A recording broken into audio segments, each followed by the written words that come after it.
to Bible study time. And this is the month of November.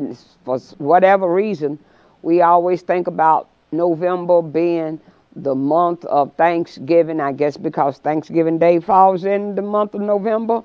But this month, our series will be Attitude of Gratitude. We need to have an attitude of gratitude. And so today we are going to look at where are the other 9. But before I launch out into all of this, let me welcome the various ones. Hardin County, it was good to be with you and see you Sunday. Welcome. Dosca Manor, welcome. Indiana campus, welcome. And Louisville campus, welcome, as well as the E campus. You know I love you guys, and I'm glad that you could join in with us. So whether you belong to St. Stephen or don't belong to, you don't have to belong to St. Stephen to be a part of St. Stephen. So welcome. And so we're so pleased to have you. Now, where are the other 9? You notice that's a question. And when we say the other, we could stop right there. Where are the other? Our lesson will come from the Gospel according to Luke. The Gospel according to Luke. And as a way of me just introducing this lesson, what do you do when you don't know what to do? When you are faced with a problem, with the situation that seems to have no answer. When you're diagnosed with leprosy, that's the way you felt. You felt helpless. And what's worse, you felt hopeless.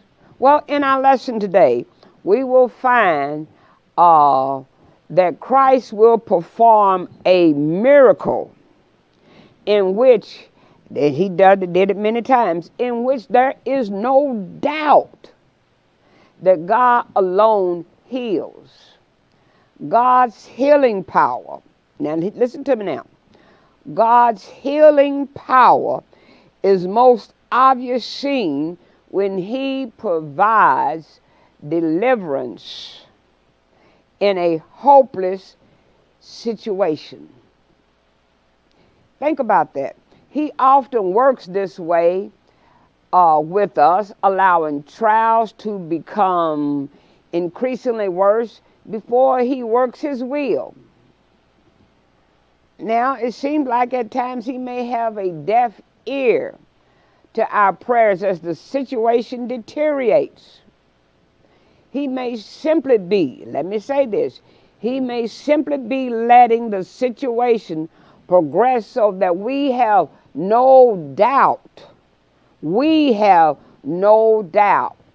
about who has come to our aid and whose power solved this crisis. The songwriter said, old school song, you know I do it every week, so you should be waiting to listen, say, wonder what song she gonna pull today. The song said, if we didn't have these problems, how would we know God could solve them? How will we know what faith in God would do?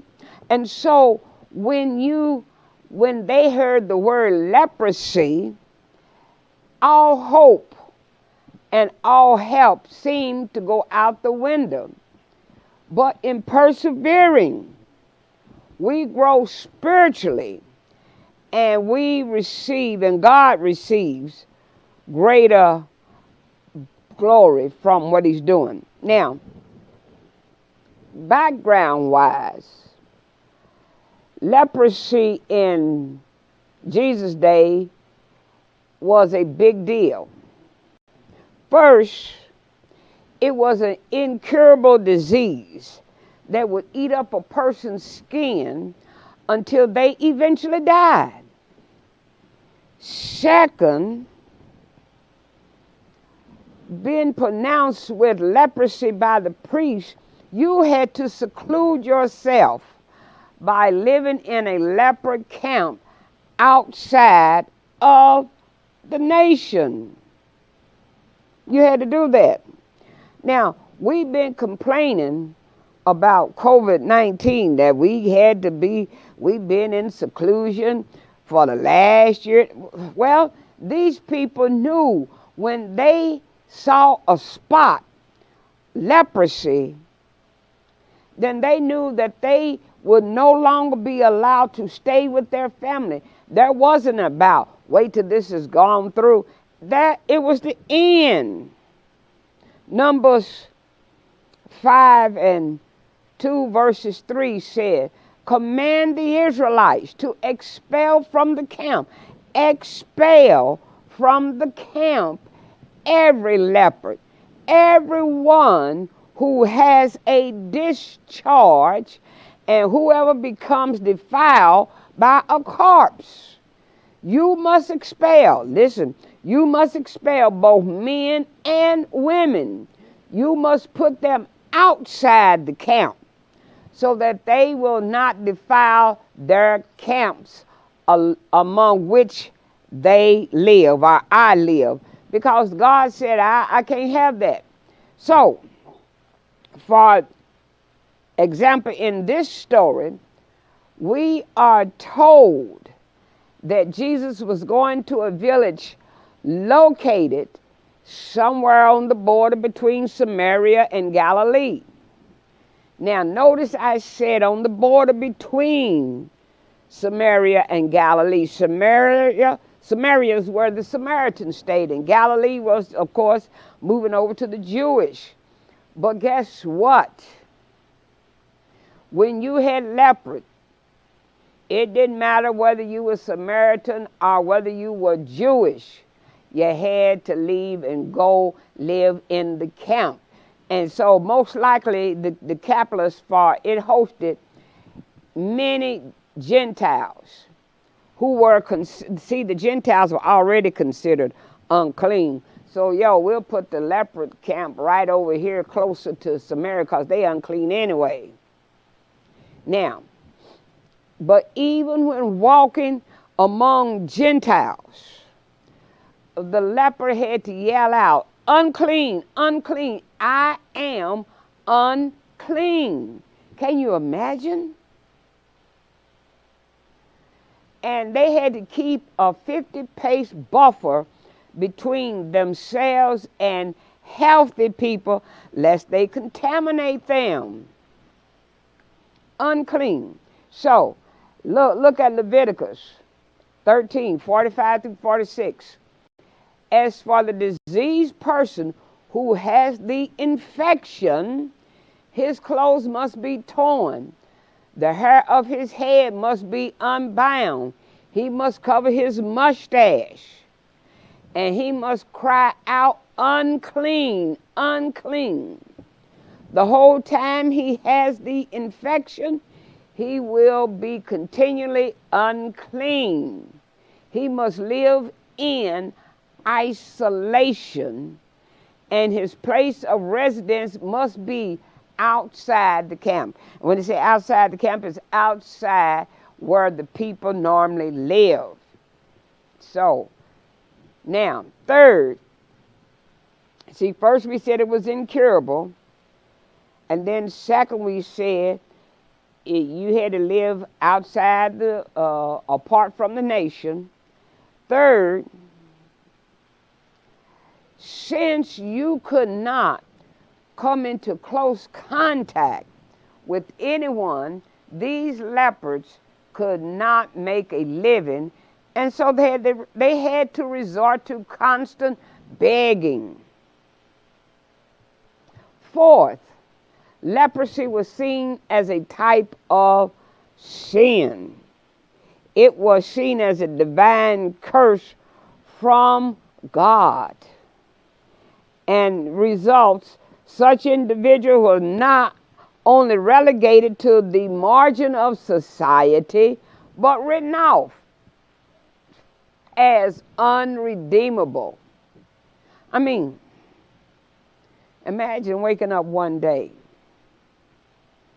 and seeing the first sign of leprosy on your skin, and you know full good and well You will never be able to hug your friends, your family, your children, your loved ones, and the best you could hope for was to receive mere scraps from those who would most likely see you as best a dog. Now, true, some families would take food outside the camp and leave it there because they didn't go into camp. But that's what they had. They was all in the same boat. Well, these 10 lepers were isolated. They were poor. They were ostracized.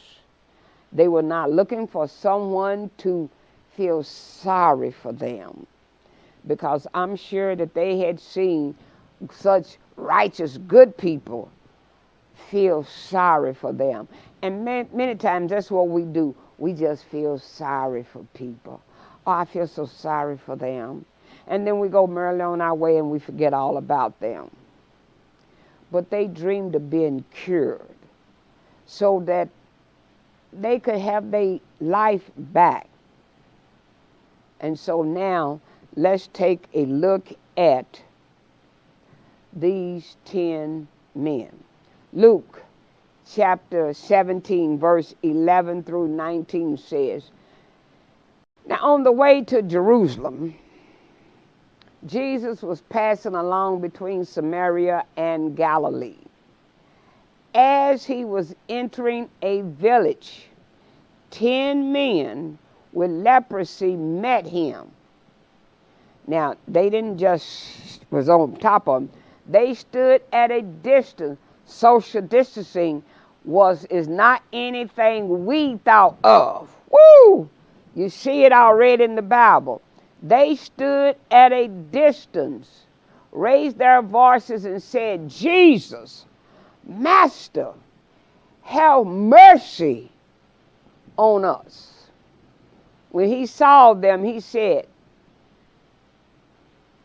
what do you want from me? No, that's not what he said. He said, don't come near me. No, he looked at them and said, go and show yourselves to the priests. And as they went along, they were cleansed. Then one of them, when he saw he was healed, turned back, praising God with a loud voice. I don't blame him. He fell with his face to the ground at Jesus' feet and thanked him. Now he was a Samaritan. Then Jesus said, what's up? Were not 10 cleansed? Where are the other 9? Was no one found to turn back and give praise to God except this foreigner? Then he said to the man, get up, go your way. Your faith has made you well. Now, let's look at this. Let's take this apart. Man's sinfulness and leprosy vividly illustrates sin and its fruits. The disease effects on the body demonstrate the effect of sin on the mind. You see, leprosy and sin both left. See, leprosy was kind of like sin. Left man scarred, soiled, separated. They both cause heart-rending social problems, as the quarantine law suggests. See, sin has blinded our eyes.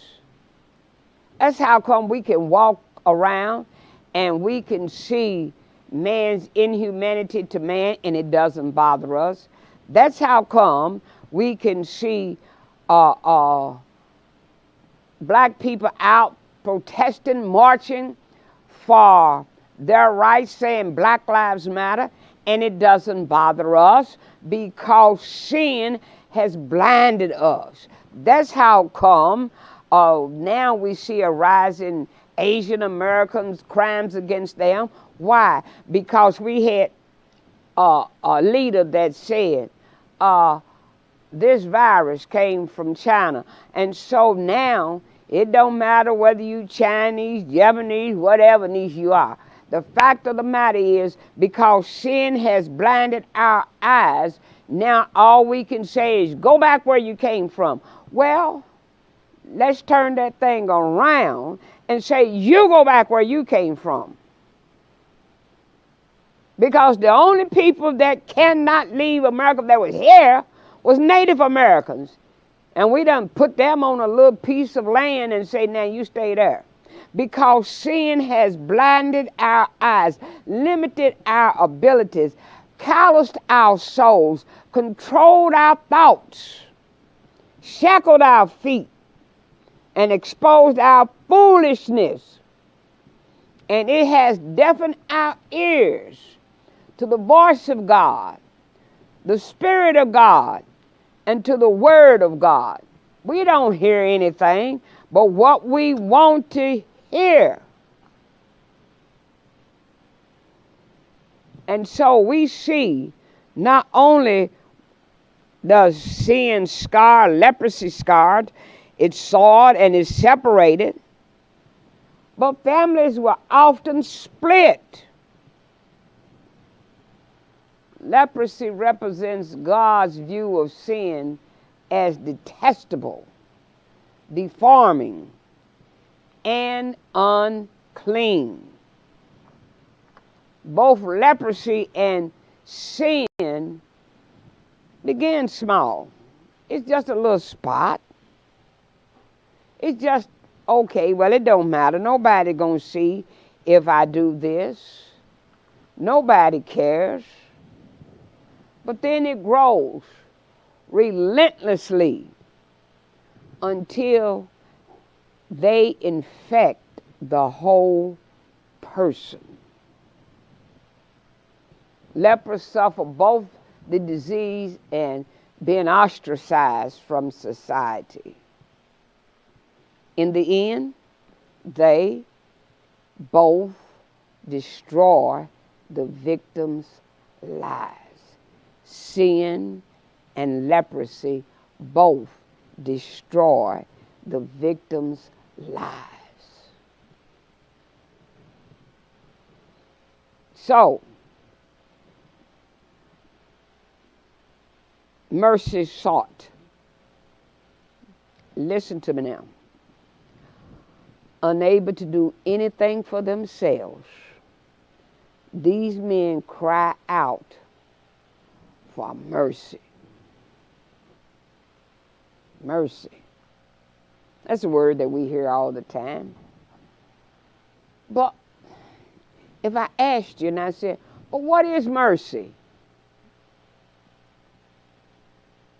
Then you'd be thinking, oh, well, mercy is, and we often think of mercy in terms of sympathy, kindness, compassion, and it is. But mercy is more than just feeling compassion for someone in need. See, you notice I've said before, anytime you see in Scripture, Jesus had compassion on somebody, he then does something about it. So, catch us now. Mercy only exists when we do something to help. He was merciful because when he saw the crowd and he said, and the Bible said he had compassion on them, then he did something about it. Now look, I got some examples in your lesson for you. Let's look at them real quick. Luke 18:35 through 43. As Jesus and his followers arrived at Jericho, a blind beggar was sitting by the roadside.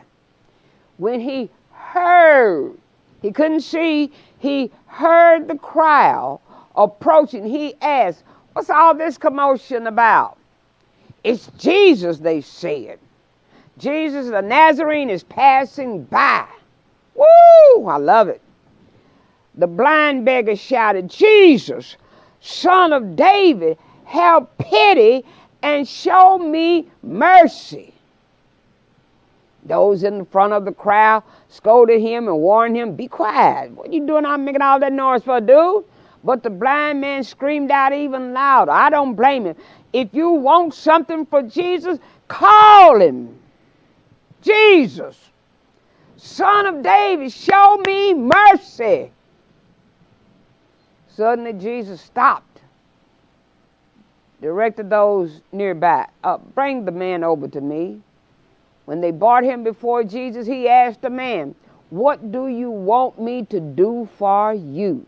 Now, if Jesus came and said to you that today, what do you want me to do for you? I bet you wouldn't be as simple about this thing as this man was. He said, Master, please, I want to see. You be asking for your rent to be paid, car note to be paid. I want a new car. I need my gas and light bill. He said, I want to see. Jesus said, now you will see. Receive your sight this moment, for your faith in me has given you sight and new life. Instantly, he could see again. His eyes popped open, and he saw Jesus standing in front of him. He shouted loud praises. Do you see what he did? He shouted loud praises to God. He's saying, thank you. Look here, I'm going to tell you, I done told you all this incident that my eyes were going bad. I was going blind. And I went to the doctor and she did some surgery and I coming out with thick black glasses on. People thought I was blind. They didn't know I was. I thought I was anyway. But that night, when I put the drops in my eyes, and I just rubbed my eyes that way, and when I rubbed my eyes, I could see. And I said to folks, I said, it's a wonder you didn't hear me all the way where you live. Because I said, thank you. I wasn't like, oh, I can see. I mean, I said, what? I can see? Because I had never truly seen before. And I got on the telephone. I called. I said, you won't believe it. I can see. And I never get tired of telling the story that he allowed me to see. He shouted loud praises to God and he followed Jesus. And when the crowd saw what happened, they too erupted with shouts of praise to God. So if you shout and folks get excited, they will shout with you. Now let's look at another incident. Let's go to Matthew chapter 15, verse 21 through 28. Then Jesus left Galilee and went north to the region of Tyre and Sidon. A Gentile woman who lived there came to him, pleading, have mercy on me, O Lord, Son of David, for my daughter is possessed by a demon that torments her severely. But Jesus gave her no reply, not even a word. Then his disciples urged him to send her away. Tell her to go away, they said. She's bothering us with all her begging. If you want something from Jesus, beg him. Then Jesus said to the woman, I was sent only to help God's lost sheep, the people of Israel. But she came and worshiped him. She came and worshiped him. Notice, it's not about her praising him for what he was doing or had done, but she worshiped him for who he was. He hadn't done anything. In fact, he wasn't even speaking to her. But she worshiped him, pleading again, Lord, help me. Jesus responded, it isn't right to take food from the children and throw it to the dogs. And she replied, yeah, now I love to say this, you know, she's a Canaanite woman, a Gentile woman, a Canaanite woman. I'm going to tell you, Jesus, he didn't know he met his match, because this is a Canaanite woman, which means she's a black mama. When a black mama needs something for her children, you cannot get her to shut up. What are they talking about? Make her go away. No, she's not going away. You think I'm going to give it to the dogs when it's for the children? She said, that's true, Lord, but even dogs are allowed to eat the scraps that fall beneath their master's table. No, you ain't going to out-talk a black mama who needs help for her child. And Jesus, dear woman, Jesus said to her, your faith is great. Your request is granted. And her daughter was instantly healed. Why? What did she cry for? She cried out for mercy. Then I got one more. Luke 10, chapter 10, verse 30 through 37. Jesus replied with the story.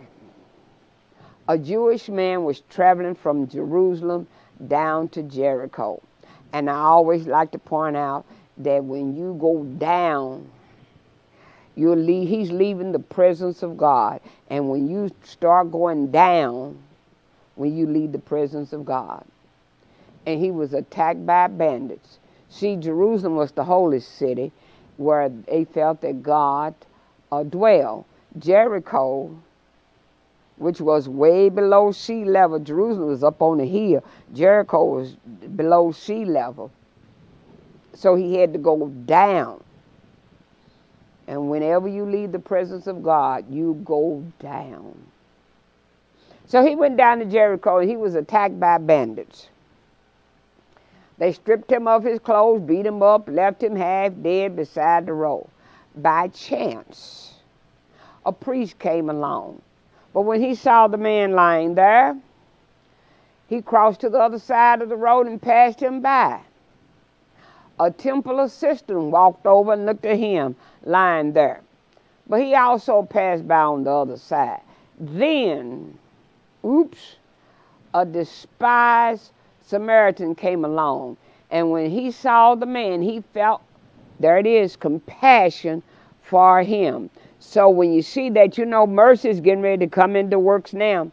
Going over to him, the Samaritan soothed his wounds with olive oil and wine and bandaged them. Then he put the man on his own donkey, took him to an inn where he took care of him. The next day, he handed the innkeeper 2 silver coins, telling him, take care of this man. If his bill runs higher than this, I'll pay you the next time I'm here. Now, which of these 3 would you say was a neighbor to the man who was attacked by bandits? Jesus asked. The man replied, the one who showed mercy. Then Jesus said, yes, now go and do the same. See, mercy is not mere sympathy. It is the deliberate, and you need to highlight that, deliberate act of feeling someone else's need and seeking. See, if you just feel it and you don't seek to relieve it, then you just having a little sympathy. But you need to seek to relieve it. And see, perhaps we would understand it. Extended from God to man. Mercy is extended from God to man. Blessed are the merciful, for they will be shown mercy. What Jesus was actually saying was that we are to show mercy because we realize that we have received mercy at the hands of God. That's why. And Paul said it to the Ephesians. He said, but because of his great love for us, God, who is rich in mercy, made us alive with Christ even when we were dead. See, he had compassion on us. He saw the plight we were in. He did something about it. It is by grace you have been saved. Whoa. So God extended to man mercy. And we are to extend it from man to man. Now, it has been said that into every life some nuts must fall. Yeah, I know it's supposed to be rain, but I said some nuts. Because being merciful means dealing with people who get on your last nerve, who really tax your patience. You got to show them some mercy. Okay, let's look at it this way. Somebody hurts us unjustly, and we want to respond to this hurt. Mercy does not come into play. Listen to me. Mercy does not come into play until we have the power to hurt them back. And we then make the choice. We make the choice. And then it's at this point where love enters the picture. But because of what God has done in our heart, we choose to extend mercy. Now, perhaps the best way to understand is to see mercy in action. Abraham showed mercy to Lot. And now, you go back and you read Genesis chapter 13 and 14. When they separated, Lot decided he was going to take what he thought was the best land. And he did, and Abraham let him. But then, it's not long after that, Lot is in trouble. He gets captured, taken away from his village. But Abraham gets together. When he hears about that, what had happened to his nephew, he then turns and get an army together and rescue Lot. He made the choice. He couldn't have said, well, good riddance to bad rubbish, because he decided that's the way he wanted to go. He did something about it. Joseph was merciful to his brothers. They had done him wrong, but when he saw them there in front of him, he cried and he forgave them. Moses was merciful to Miriam. Miriam had talked about Moses along with Aaron. God heard it, which you need to read this one, Numbers 12, 1 through 13, because you need to understand, when you think that you just saying something, God hears everything that you say. And God heard Aaron and Miriam talking about Moses, and they said, well, you know, who made him the leader of this thing? We got just as much right to lead as he have, and blah, blah. You know how we are. God heard it. He went to Moses. He said, Moses, you tell Aaron and Miriam and yourself, I want to see all three of you at the door of the tent. And when they showed up there, God let it be known at once that he was not pleased. He said, when there's a prophet among you, I speak to the prophet. I give them visions. I talk to them. I tell them what to say. He said, but my servant Moses, he said, I've done more than that. I've talked to him face to face. How dare you run him down? Then he said, I'm out of here. And he left. But when they looked at each other, Miriam had leprosy. We're going right back to the beginning of the thing. And Moses, when he saw it, he cried unto God to please heal her. How many of us would have asked God to heal our sister, brother, whoever it was that talked about us? We'll say, well, serves them right. They'll watch who they put their mouth on the next time. Showing mercy. David, when he had an opportunity, Saul had been running him to death, after him to kill him. But when he had an opportunity to kill Saul, what did he do? He let him go. And then Jesus, of course, was merciful to all of us. He took our place. So if grace is giving you what you don't deserve, mercy is withholding what you do deserve. Now, let's get down to point 3. The master sees. The master sees. And I don't know about you all, but that's shouting territory. That is shouting. I mean, just those few words, that is shouting territory. The master sees. In other words, see, Jesus just doesn't look, but he also sees. Look at Matthew 9:9. I love this verse. I love this verse. As Jesus went from there, he saw. You can stop right there. The next 4 words are the ones that I love. He saw a man. Woo!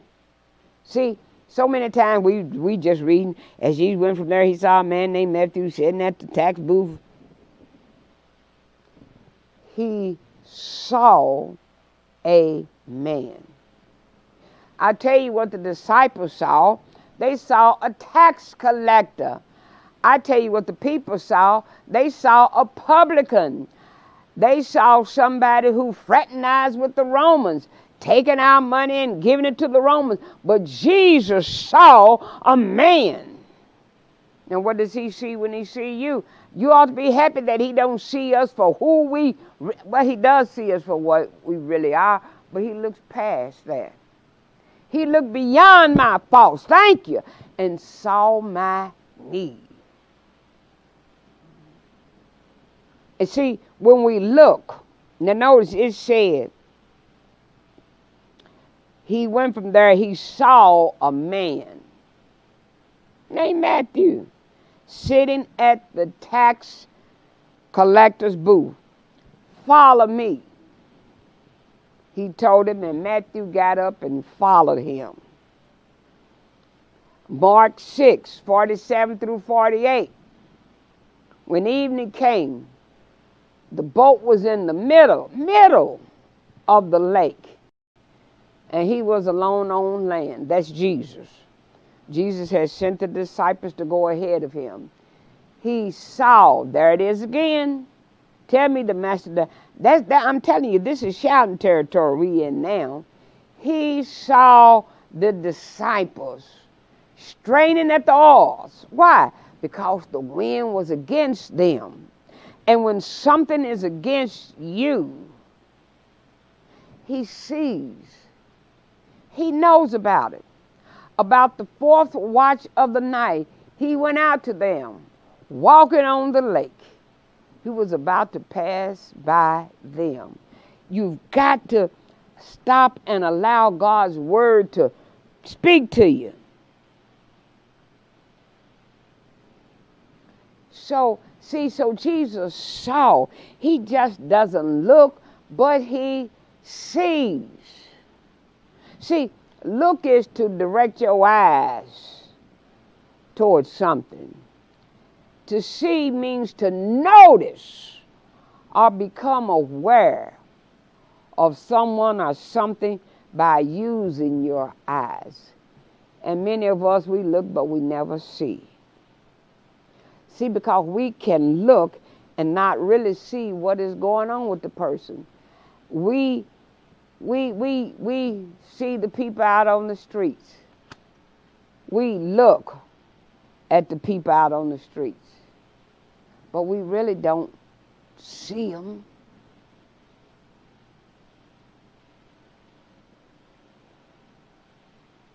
But Jesus sees.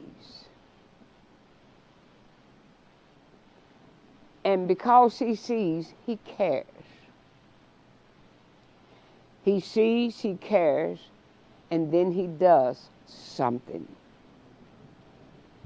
He saw these men, and he knows that there is no power but his power that can help them. He has mercy on them and does something. But look at man. Man has a short memory.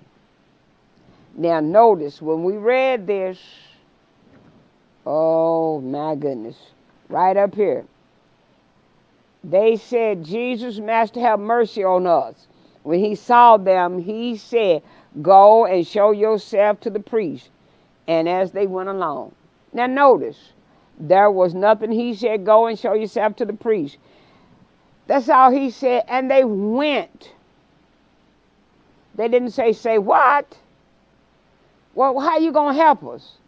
Well, we can't go to the priest looking like this. They all demonstrated faith. They had no questions. They had no doubt. They had no disbelief. But guess what?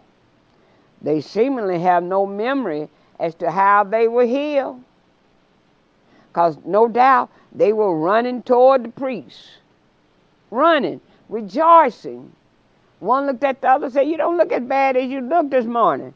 And they discovered that their leprosy was gone. And they could be allowed to rejoin the community of God's people. They could go back to their family. But the Samaritan leper turned back. But perhaps the other 9 were just too elated that they forgot where their blessing came from. They forgot and they ran on. But look at man's sincerity.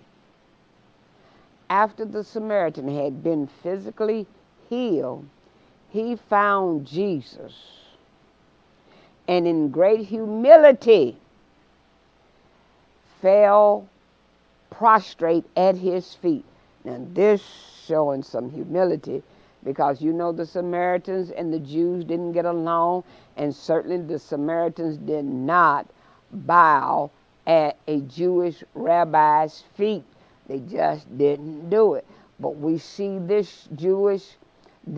see all the Jewish lepers had gone on, and they forgot all about going back and say thanks.